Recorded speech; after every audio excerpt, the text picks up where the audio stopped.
নমস্কার। রাজ্য রাজনীতি, দেশ বিদেশ, আবহাওয়া, খেলাধুলা ইত্যাদি গুরুত্বপূর্ণ খবর নিয়ে হাজির আমরা। আজ 19শে মার্চ, বৃহস্পতিবার। প্রথমেই দেখে নেব আজকের তাজা শিরোনাম। শুক্রবার বেরোবে সাপ্লিমেন্টারি তালিকা, ছাড়পত্র মিলল কিনা কিভাবে দেখবেন ভোটাররা, জানালো কমিশন। 2 লক্ষ করে বিবেচনাধীন নামের নিষ্পত্তি হচ্ছে, বেড়েছে গতি। ছাড়পত্র পেলেন মন্ত্রী শশী পাঁজাও, আর কত নাম বাকি? পরপর ভুয়ো ভিডিও, নেতানিয়াহুকে জীবন্ত প্রমাণ করতে মরিয়া ইসরায়েল। বিবি কি বেঁচে নেই, ভাবাচ্ছে পুত্রের নিষ্ক্রিয়তাও। অসম থেকে আসা দম্পতির গাড়িতে টাকা আর টাকা, আলিপুরদুয়ারে আটক, বনেটে রেখে গুনতে বসলেন তদন্তকারীরা। প্রথম দফার প্রার্থী ঘোষণা হুমায়ুন কবিরের দলে, নিচে দাঁড়াচ্ছেন রেজিনগর ও নওদায়। বান্ধবীর বড ব্র্যান্ড ব্যবহার করে ডিজিটাল অ্যারেস্টের ফাঁদ, 3 কোটি টাকা হাতানোর অভিযোগ, অশোকনগর থেকে ধৃত যুবক। সীমান্তে কড়া প্রহরা, ভোটের দার্জিলিংয়ে নামল 50 কোম্পানি, আসে না। দুর্গম কেন্দ্রে 2 দিন আগে যাবেন ভোট কর্মীরা। 2021 নন্দীগ্রাম গণনার জেলাশাসক শ্রী স্মিতা পান্ডে এবার ইলেকশন অফিসার, নতুন দায়িত্বে আর কারা? খবর পাচ্ছি শওকত মোল্লা ঘরে বসে প্রচণ্ড কান্নাকাটি করছেন। কেন কথা বললেন আরাবুল ইসলাম? যুবককে তল্লাশি করতেই বেরিয়ে এলো দেশি পিস্তল, সিতাইয়ে গ্রেফতার এক, রুট মার্চ করল কেন্দ্রীয় বাহিনী।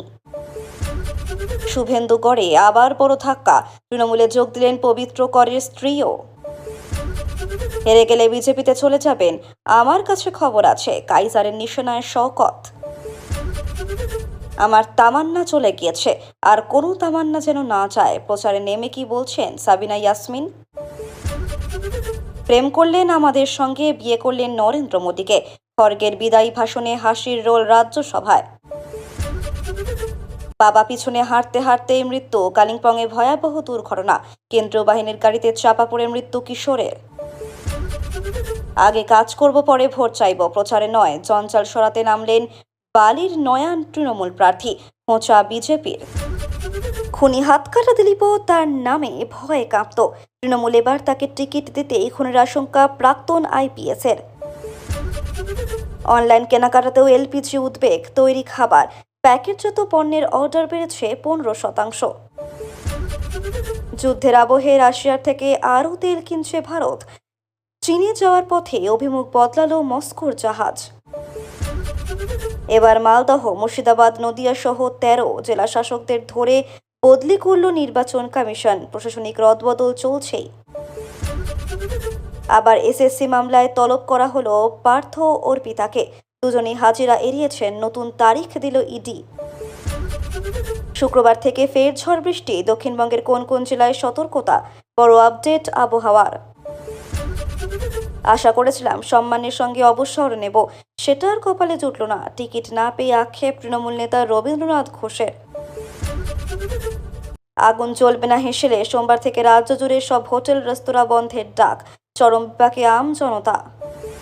টাকা দিতে রাজি হয়নি স্ত্রী, আগে অন্তঃসত্ত্বাবধূকে খুন, খাটের নিচে লাশ লুকোলো স্বামী। নাম ঘোষণার পর দিনই বেলেঘাটায় জমজমাট প্রচার কুণালের, বিরোধীদের চ্যালেঞ্জ জানিয়ে দেওয়াল লিখন প্রার্থীর। বিজেপির বৈঠকের পর বাড়িতে ঢুকে হামলার অভিযোগ, ক্যানিংয়ে কাঠগড়ায় শাসক দল। মুখ্যমন্ত্রীর এভাবে ঢুকে পড়া সুখকর নয়, আইপ্যাক মামলায় সুপ্রিম কোর্টের কড়া বার্তা রাজ্যকে। বিপক্ষে নরেন্দ্র মোদী দানাক, আমি সবচেয়ে হেভিওয়েট, বলছেন তৃণমূলের খোকন।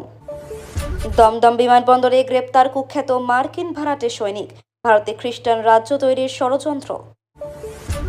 ইচ্ছামতো সোশ্যাল মিডিয়ায় পোস্ট মোছার ক্ষমতা মোদী সরকারের, ভোটের মুখে নতুন কড়াকড়ির পথে কেন্দ্র। এই ছিল আজকের দিনের গুরুত্বপূর্ণ সব শিরোনাম। এবার একে একে বিস্তারিতভাবে জেনে নেব প্রতিটি খবরের পেছনের পুরো ঘটনা। আমাদের ভিডিও ভালো লাগলে অবশ্যই সাবস্ক্রাইব করবেন এবং লাইক শেয়ার করে আগামী দিনে এগিয়ে যাওয়ার অনুপ্রেরণা দেবেন। অবশেষে আগামী শুক্রবার বিবেচনাধীন থাকা ভোটারদের প্রথম তালিকা বের করবে নির্বাচন কমিশন। আজই কমিশন জানিয়েছে বুধবার পর্যন্ত 23,30,000 বিবেচনাধীন নামের নিষ্পত্তি হয়েছে। এই 23 লক্ষ নামের মধ্যে কতজনের নাম ভোটার তালিকায় উঠল, কতজনের নাম জুডিশিয়াল অফিসাররা বাদ দিলেন, শুক্রবারই তা জানা যাবে। নির্বাচন কমিশন এদিন জানিয়েছে এই সাপ্লিমেন্টারি লিস্ট কমিশনের ওয়েবসাইটে দেখা যাবে। তালিকা প্রকাশ হওয়ার পর আন্ডার অ্যাডজুডিকেশন অথবা বিবেচনাধীন ভোটাররা এপিক নম্বর দিয়ে দেখতে পারবেন তিনি কোন ক্যাটাগরিতে গেলেন। এছাড়াও জেলা শাসকের দফতরে এই সাপ্লিমেন্টারি তালিকা টাঙিয়ে দেওয়া হবে। এসআইআর প্রক্রিয়া শুরু হওয়ার পর গত 28 ফেব্রুয়ারি প্রথম ভোটার তালিকা প্রকাশিত হয়, যদিও 60 লাখেরও বেশি ভোটারের নাম বিবেচনাধীন ছিল। সুপ্রিম কোর্টের নির্দেশে এই ভোটারদের নথি যাচাই করছেন জুডিশিয়াল অফিসাররা। গোটা প্রক্রিয়াটি চলছে কলকাতা হাইকোর্টের বিচারপতির নজরদারিতে। কমিশন সূত্রের খবর, যে সাপ্লিমেন্টারি তালিকা বের হবে সেখানে দুটি কলাম বা ঘর থাকবে। একটি কলামে থাকবে অ্যাডিশন এবং অপরটিতে থাকবে ডিলিটেড। এই সপ্তাহের তালিকা শুক্রবারই প্রকাশ হতে পারে। তারপর থেকে প্রতি সপ্তাহে তালিকা বের করবে কমিশন বলেই কমিশন সূত্রের খবর। সুপ্রিম কোর্ট এসআইআর মামলায় ইতিমধ্যেই নির্দেশ দিয়েছে, ভোটের আগের দিন নাম তালিকায় উঠলেও সেই ভোটার ভোট দিতে পারবেন। মুখ্য নির্বাচন কমিশনার জ্ঞানেশ কুমারও জানিয়েছেন, বিবেচনাধীন যে নামগুলি ভোটার তালিকায় যুক্ত হতে থাকবে তারা সবাই ভোট দিতে পারবেন।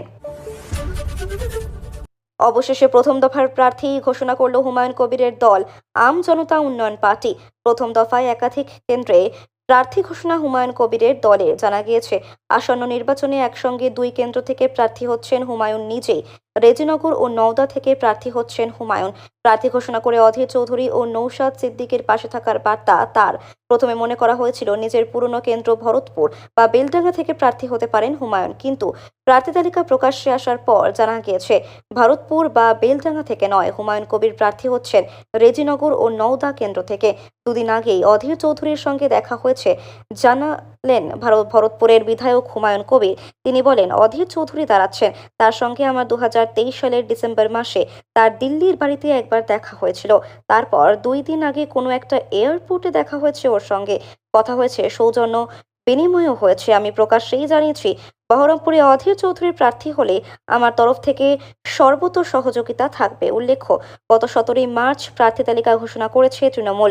রাজ্যের 294টির মধ্যে তৃণমূল প্রার্থী দিয়েছে রাজ্যের 291টি কেন্দ্রে। সেই তালিকা অনুযায়ী রেজিনগরে তৃণমূলের হয়ে প্রতিদ্বন্দ্বিতা করতে চলেছেন আতাউর রহমান। অন্যদিকে নওদায় তৃণমূল প্রার্থী সাহিনা মুমতাজ। এছাড়াও ভবানীপুর কেন্দ্র থেকে প্রার্থী হতে চলেছেন তৃণমূল সুপ্রিমো মমতা বন্দ্যোপাধ্যায়। ওই আসনে তার বিরুদ্ধে লড়বেন শুভেন্দু অধিকারী। এছাড়াও শ্যামপুকুর বিধানসভা কেন্দ্র থেকে তৃণমূলের হয়ে লড়বেন শশী পাঁচা। টালিগঞ্জে অরূপ, বন্দরে ববি, বালিগঞ্জে শোভনদেব চট্টোপাধ্যায় ও বেলেডাঙ্গায় লড়বেন কুণাল ঘোষ। চৌরঙ্গীতে তৃণমূল প্রার্থী নয়না বন্দ্যোপাধ্যায়। কাশীপুর বেলগাছিয়ায় অতীন ঘোষ। রাসবিহারীতে দেবাশিস কুমার। কসবায় জাভেদ। যাদবপুরে মলয় মজুমদার। দমদমে ব্রাত্য বসু ও বরাহনগরে সায়ন্তিকা বন্দ্যোপাধ্যায়। অসম থেকে আসা দম্পতির গাড়িতে টাকা আর টাকা। আলিপুরদুয়ারে আটক। বনেটে রেখে গুনতে বসলেন তদন্তকারীরা। ভিন রাজ্য থেকে আসা গাড়ি থেকে বিপুল অঙ্কের টাকা উদ্ধার। গাড়ির মধ্যে বিভিন্ন জায়গায় নগদ অর্থ রাখা হয়েছিল। গোপন সূত্রে খবর পেয়ে গাড়িটিকে আটক করে পুলিশ। ঘটনাটি ঘটেছে আলিপুরদুয়ার জেলায় বুধবার দুপুরে। আলিপুরদুয়ার থানার পুলিশ খবর পায় শহরের চৌপতি সংলগ্ন এলাকায় একটি হোটেলে এক দম্পতি রয়েছেন। তাদের কাছে বিপুল নাগাদ টাকা রয়েছে। জানা যায়, অসমের চিরাংয়ের এক দম্পতি মঙ্গলবার হোটেলে উঠেছিলেন। বুধবার তারা হোটেল থেকে নিজেদের গাড়ি নিয়ে বার হয়েছিলেন। খবর পেয়ে তার কিছুক্ষণের মধ্যে গাড়িটি আটকান পুলিশের দুর্নীতি দমন শাখার আধিকারিকেরা। তল্লাশি চালিয়ে নগদ 2,75,000 টাকা উদ্ধার হয়েছে বলে পুলিশ সূত্রে খবর। যে গাড়ি থেকে বিপুল অঙ্কের অর্থ উদ্ধার হয়েছে তাতে অসমের নাম্বার প্লেট রয়েছে। গাড়ির মালিক দাবি করেছেন তিনি অসমের ব্যবসায়ী। পুলিশের জিজ্ঞাসাবাদে তারা জানিয়েছেন, মঙ্গলবার চিরাং থেকে আলিপুরদুয়ার বেড়াতে এসেছিলেন, কিন্তু নির্বাচনের আবহে এত নগদ উদ্ধারের ঘটনা গুরুত্ব দিয়ে দেখছেন তদন্তকারীরা। তারা জানাচ্ছেন, এখনো অর্থের উৎস সম্পর্কিত সুদুত্তর পাননি দম্পতির কাছ থেকে। ওই দম্পতির গাড়িতে যেভাবে টাকা লুকোনো ছিল তা সন্দেহজনক বলে মনে করছে পুলিশ। উদ্ধার হওয়া টাকা গাড়ির বনেটে রেখে গোনা হয়। পুলিশে জানিয়েছে, টাকার উৎস জানার চেষ্টা চলছে। যদি অবৈধ টাকা নির্বাচনে ব্যবহারের উদ্দেশ্যে আনা হয়ে থাকে সে ব্যাপারে পদক্ষেপ করা হবে। যুদ্ধের আবহে রাশিয়ার থেকে আরও তেল কিনছে ভারত। চীনে যাওয়ার পথে অভিমুখ বদলালো মস্কোর জাহাজ। পশ্চিম এশিয়ায় সংঘাতের পরিস্থিতিতে রাশিয়া থেকে আরও বেশি করে অপরিশোধিত তেল কিনছে ভারত। সংবাদ মাধ্যম ব্লুমবার্গ বলছে, মস্কো থেকে নয়াদিল্লি তেল কেনার পরিমাণ এতটাই বাড়িয়েছে যে চীনগামী একটি তেল বোঝাই জাহাজ দক্ষিণ চীন সাগরে অভিমুখ বদলে ভারতের উদ্দেশ্যে রওনা হয়েছে। রিপোর্ট বলছে, চীনের উদ্দেশ্যে রওনা হয়েছিল এমন আরও কিছু তেল বোঝাই জাহাজ তাদের অভিমুখ বদলে অন্য দেশের উদ্দেশ্যে রওনা দিয়েছে। সমুদ্রে ভাসমান জাহাজের উপরে নজরদার প্রযুক্তির পরিসংখ্যান বলছে 21শে মার্চ নাগাদ ম্যাঙ্গালুরু পৌঁছবে রুশ জাহাজ অ্যাকোয়া টাইটান। ওই জাহাজে রয়েছে অপরিশোধিত তেল। সূত্রের খবর, জানুয়ারির শেষে বাল্টিক সাগর বন্দর থেকে রওনা দিয়েছিল সেটি। ব্লুমবার্গের রিপোর্ট বলছে, চীনের রিঝাওয়ের উদ্দেশ্যে রওনা হয়েছিল অ্যাফ্রাম্যাক্স ট্যাঙ্কারটি। মার্চের মাঝামাঝি নাগাদ সেটি সমুদ্রে অভিমুখ বদলে ফেলে। সূত্রের খবর, ডোনাল্ড ট্রাম্পের মন্তব্যের পরে সেটি অভিমুখ বদলে ফেলে। চলতি মাসেই ট্রাম্প জানান, বর্তমান সংঘাতের পরিস্থিতিতে রাশিয়া থেকে সাময়িকভাবে তেল কিনতে ভাবে ভারত। তারপরেই অ্যাফ্রাম্যাক্স অভিমুখ বদল করে খবর। তাই বলে ভারত যদিও স্পষ্ট জানিয়েছে রাশিয়া থেকে তেল কেনা পুরোপুরি বন্ধ তারা কখনোই করেনি।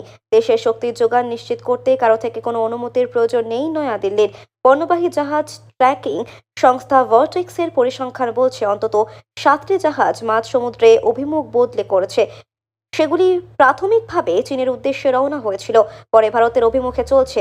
সবকটি ভারতেই আসছে কিনা তা স্পষ্ট করা হয়নি। সূত্র বলছে, এক সপ্তাহে রাশিয়া থেকে 3 কোটি ব্যারেল অপরিশোধিত তেল কিনেছে ভারতের তৈল শোধনাগারগুলি। শুধু ভারত নয়, অন্য কয়েকটি দেশও আবার নতুন করে রাশিয়া থেকে নতুন করে তেল কেনা শুরু করেছে। ফলে চীনে যে সব তেলবাহী জাহাজ রাশিয়া পাঠাচ্ছিল সেগুলির বেশ কয়েকটি অভিমুখ পরিবর্তন করে। প্রসঙ্গত, রাশিয়া থেকে ভারত তেল কেনায় কমানোর পরে চীন তা বাড়িয়ে দিয়েছিল। এবার চীনগামী কিছু তেলের জাহাজকেই ভারত এবং কয়েকটি দেশের উদ্দেশ্যে পাঠাচ্ছে রাশিয়া। মার্চের শুরুতে আমেরিকার প্রশাসন রাশিয়ার তেল কেনার ক্ষেত্রে 30 দিনের ছাড় দেয় ভারতকে। তবে শর্ত একটাই, এই ছাড় কেবল সমুদ্রপথে আটকে থাকা তেলের ট্যাঙ্কার বা জাহাজের ক্ষেত্রেই প্রযোজ্য হবে। আমেরিকার এই সিদ্ধান্তের কারণ ব্যাখ্যা করে বেসেন্ট লিখেছেন, ভারত আমেরিকার গুরুত্বপূর্ণ সঙ্গী। ইরানের জন্য বিশ্বের জ্বালানির বাজার রুদ্ধ হতে চলেছে, তাই ওই চাপ কমানোর জন্যই এই সাময়িক উদ্যোগ। আমেরিকা মনে করে তেল বিক্রির অর্থ ইউক্রেনের বিরুদ্ধে যুদ্ধে কাজে লাগাচ্ছে রাশিয়া। তাই রুশ ইউক্রেন যুদ্ধের আবহে মস্কো থেকে তেল আমদানি বৃদ্ধি করায় ভারতের উপর চাপ তৈরি করে হোয়াইট হাউস। এই কারণে ভারতের উপর অতিরিক্ত 25% শুল্ক আরোপ করেছিলেন ট্রাম্প। পরে মার্কিন প্রেসিডেন্ট দাবি করেন রাশিয়ার কাছ থেকে তেল কেনা বন্ধ করে দিয়েছে ভারত। এই যুক্তিতে ভারতের উপর যে বাড়তি 25% শুল্ক আরোপ করেছিলেন তাও প্রত্যাহার করে নেন তিনি, যদিও এই বিষয়ে নয়াদিল্লি আনুষ্ঠানিকভাবে কিচ্ছু জানায়নি। এবার মালদহ, মুর্শিদাবাদ, নদিয়া সহ 13 জেলা শাসকদের ধরে বদলি করল নির্বাচন কমিশন। প্রশাসনিক রদবদল চলছে। এই ভোটের আবহে প্রশাসনের রদবদলের ঝড় অব্যাহত। এবার এক ঝাঁক জেলা শাসক তথা জেলা নির্বাচনী আধিকারিককে সরানোর নির্দেশ দিল নির্বাচন কমিশন। পাশাপাশি কলকাতার গুরুত্বপূর্ণ দায়িত্বেও আনা হয়েছে পরিবর্তন। বুধবার জারি হওয়া নির্দেশিকায় এই ব্যাপক রদবদলের কথা জানানো হয়েছে। এর আগে একই দিনে 5 জন উচ্চপদস্থ পুলিশ আধিকারিককে সরানো হয়েছিল। তার কিছুক্ষণের মধ্যেই আরও বড় পদক্ষেপ করে 11টি জেলায় নতুন জেলা শাসক নিয়োগের সিদ্ধান্ত নেয় কমিশন। কোচবিহার, জলপাইগুড়ি, উত্তর দিনাজপুর, মালদহ, মুর্শিদাবাদ, নদিয়া, পূর্ব বর্ধমান, উত্তর ও দক্ষিণ 24 পরগনা, দার্জিলিং এবং আলিপুরদুয়ার এই জেলাগুলিতে নতুন প্রশাসনিক দায়িত্ব দেওয়া হয়েছে। নতুন দায়িত্বপ্রাপ্তদের মধ্যে কোচবিহারে জিতেন যাদব, জলপাইগুড়িতে সন্দীপ ঘোষ, উত্তর দিনাজপুরে বিবেক কুমার, মালদহে রাজনবীর সিংহ কাপুর, মুর্শিদাবাদে আর অর্জুন, নদিয়ায় শ্রীকান্ত পাল্লি, পূর্ব বর্ধমানে শ্বেতা আগরওয়াল, উত্তর 24 পরগনায় শিল্পা গৌরী সারিয়া, দক্ষিণ 24 পরগনায় অভিষেক কুমার তিওয়ারি, দার্জিলিংয়ে হরিচন্দ্র পানিকর এবং আলিপুরদুয়ারে বালু সুব্রহ্মণ্যম দায়িত্ব নিচ্ছেন। শুধু জেলা স্তরে নয়, কলকাতাতেও আনা হয়েছে গুরুত্বপূর্ণ পরিবর্তন। উত্তর কলকাতা নির্বাচনী দায়িত্বে থাকা পুর কমিশনার সুমিত গুপ্তের পরিবর্তে দায়িত্ব দেওয়া হয়েছে স্মিতা পান্ডেকে। দক্ষিণ কলকাতার নতুন নির্বাচনী আধিকারিক হিসেবে দায়িত্ব পেয়েছেন রণধীর কুমার। নির্বাচন কমিশন জানিয়েছে, অবিলম্বে এই নির্দেশ কার্যকর করতে হবে এবং নির্দিষ্ট সময়ের মধ্যে দায়িত্ব গ্রহণের রিপোর্ট জমা দিতে হবে। যাদের সরানো হয়েছে, নির্বাচন প্রক্রিয়া শেষ না হওয়া পর্যন্ত তাদের কোনো ভোট সংক্রান্ত কাজে যুক্ত করা যাবে না। উল্লেখ্য, ভোট ঘোষণার পর থেকেই রাজ্যে ধারাবাহিকভাবে প্রশাসনিক রদবদল চলছে। এর আগে রাজ্য পুলিশের প্রধান, কলকাতার পুলিশ প্রধান, একাধিক পুলিশ সুপার ও অন্যান্য শীর্ষ আধিকারিকদেরও সরানো হয়েছে।